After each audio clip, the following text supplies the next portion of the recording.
Olá, bom dia, seja bem-vindo a mais um vídeo aqui do nosso canal.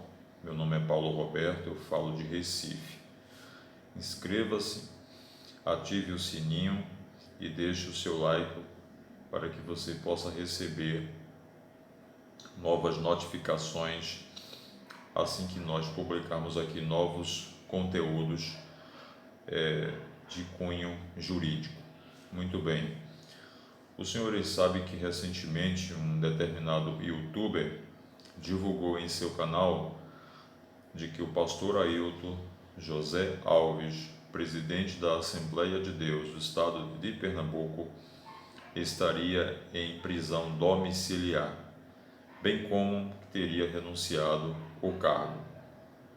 Mesmo após uma divulgação oficial por parte do pastor presidente de que esta informação não é verdadeira, o YouTube voltou novamente e fez um novo vídeo reafirmando de que o pastor Ailton José Alves está de fato em prisão domiciliar.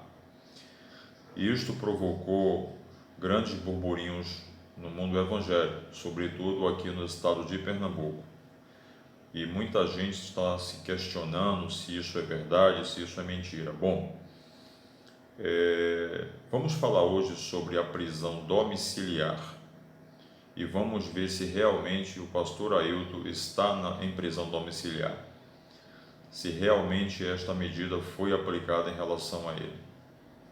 Eu vou mostrar para você, trazendo aqui o conteúdo jurídico, de que essa informação ela não merece e não tem procedência, ela não é verdadeira. Vamos falar sobre a prisão domiciliar, em que circunstância, em que momento ela é aplicada. A prisão domiciliar, ela é aplicada no âmbito da execução penal, bem como no processo penal. Na execução penal, a prisão domiciliar ela funciona como substituição ao sujeito ou ao réu que recebeu uma condenação criminal, ou seja, uma sentença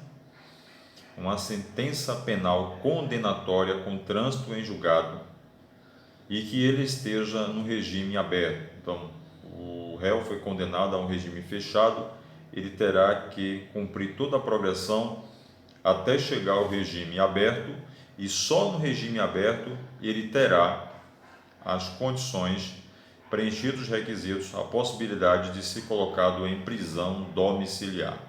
Observe bem, na execução penal, como o próprio nome diz, o réu ele foi sentenciado, ele foi condenado por uma sentença criminal condenatória com trânsito em julgado. Então, o que é que eu estou querendo dizer com isso? Ele pode estar num presídio, cumprindo um regime fechado, pode estar num semiaberto, não é? Ou pode estar no regime aberto. Então, nesse caso, o pastor Ailton não se enquadra nessas circunstâncias, já que o pastor presidente ele não foi condenado, o pastor Ailton não recebeu, não é isso, uma sentença penal condenatória com trânsito em julgado, para que seja submetido a uma prisão domiciliar. Então, nessa primeira situação, onde se aplica a prisão domiciliar, o pastor Ailton não está enquadrado. Muito bem. Qual é a segunda hipótese da aplicação da prisão domiciliar?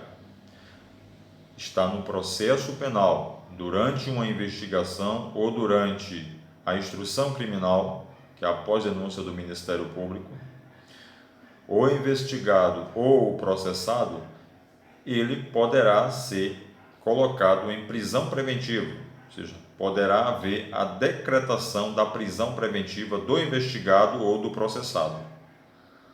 Durante o inquérito policial, mediante representação da autoridade policial, do delegado de polícia, e durante o processo criminal, de ofício, pelo próprio juiz do processo. Então ele pode ter a sua prisão preventiva decretada. Nessa situação de prisão preventiva, preste muita atenção, o investigado ou o processado, ele cumpre aqui no estado de Pernambuco, todo aquele que é colocado em prisão preventiva, ele é levado para uma penitenciária, para um presídio.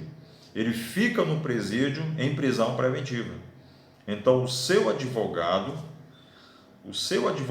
vai requerer ao juiz do processo que o coloque em prisão domiciliar. Ok?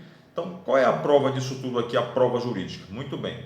Na execução penal, a prisão domiciliar está disciplinada no artigo 117 da Lei da Execução Penal, a Lei 7.210/84, que é a Lei da Execução Penal. O seu artigo 117 diz o seguinte: somente se admitirá o recolhimento do beneficiário do regime aberto em residência particular. Então, essa residência particular é a prisão domiciliar. Então, observe, na execução penal, desde que o condenado esteja no regime aberto. E no processo penal, exatamente no seu artigo 318, diz assim, caput do dispositivo: poderá o juiz substituir a prisão preventiva pela domiciliar quando o agente for. Observou?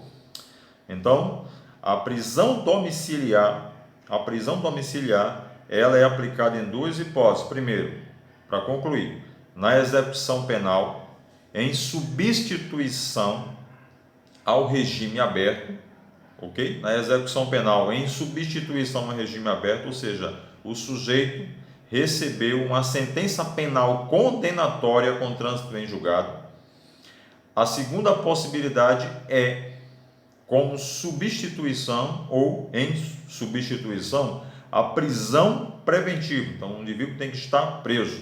Logo, nenhuma dessas hipóteses o pastor Ailton está enquadrado. Por isso, está descartada essa possibilidade, essa informação veiculada nas redes sociais de que o pastor Ailton, o pastor presidente, estaria em prisão domiciliar, tá bom? Para concluir o nosso vídeo, vamos trazer aqui uma situação hipotética, vamos construir uma situação hipotética, situação fictícia. Digamos que o pastor Ailton teria sido condenado em uma sentença criminal. Estamos falando da execução penal, né? Da primeira hipótese da aplicação da prisão domiciliar. Digamos que ele teria sido condenado a uma sentença penal condenatória em regime, digamos, qualquer que seja o regime, mas atingiu o regime aberto. Eu pergunto, o pastor Ailton teria condições de ser atingido, de receber este benefício da prisão domiciliar? Eu penso que não, categoricamente. Por quê? Porque, se eu não estou enganado, o pastor presidente José Alves, ele tem entre 65 e 67 anos. Logo, na execução penal, ele não estaria enquadrado nas condições, nos requisitos, que o inciso 1 do artigo 117 traz a primeira possibilidade: condenado maior de 70 anos. Logo, o pastor não preencheria esse requisito. Segundo, condenado acometido de doença grave. Pelo que sabemos, o pastor Ailton não tem nenhuma doença grave. Na execução penal, no processo penal, a prisão domiciliar como substituição da prisão preventiva, os requisitos são muito mais rigorosos. O inciso 1 do artigo 318 diz maior de 80 anos, ou seja, olhe que é muito mais rigoroso. Então, o indivíduo que está preso preventivamente deve ter maior de 80 anos para ser submetido a uma prisão domiciliar. Segundo requisito, extremamente debilitado por doença grave. Olha só, o pastor Ailton também, graças a Deus, não tem nenhuma doença extremamente grave. Olha só, mesmo que o pastor Ailton, em uma situação hipotética, tá? Mesmo que o pastor Ailton tivesse recebido uma sentença penal condenatória e estivesse no regime aberto, ele não preencheria os requisitos da prisão domiciliar. Segundo, mesmo que o pastor Ailton tivesse preso preventivamente, que isso não aconteceu, claro, é uma situação hipotética, uma hipótese, mesmo que ele estivesse preso preventivamente, ele também não preencheria os requisitos para uma prisão domiciliar. Portanto, esse cidadão que fez esse vídeo, que publicou esse vídeo no seu canal no YouTube, não conhece de prisão domiciliar. Ele não conhece a legislação da execução penal, o Código de Processo Penal. Eu afirmo aqui categoricamente que ele está blefando. Não é verdade essa informação. Não existe nenhuma possibilidade jurídica do pastor Ailton José Alves estar em prisão domiciliar. Muito obrigado e até o próximo vídeo. Deus abençoe a todos.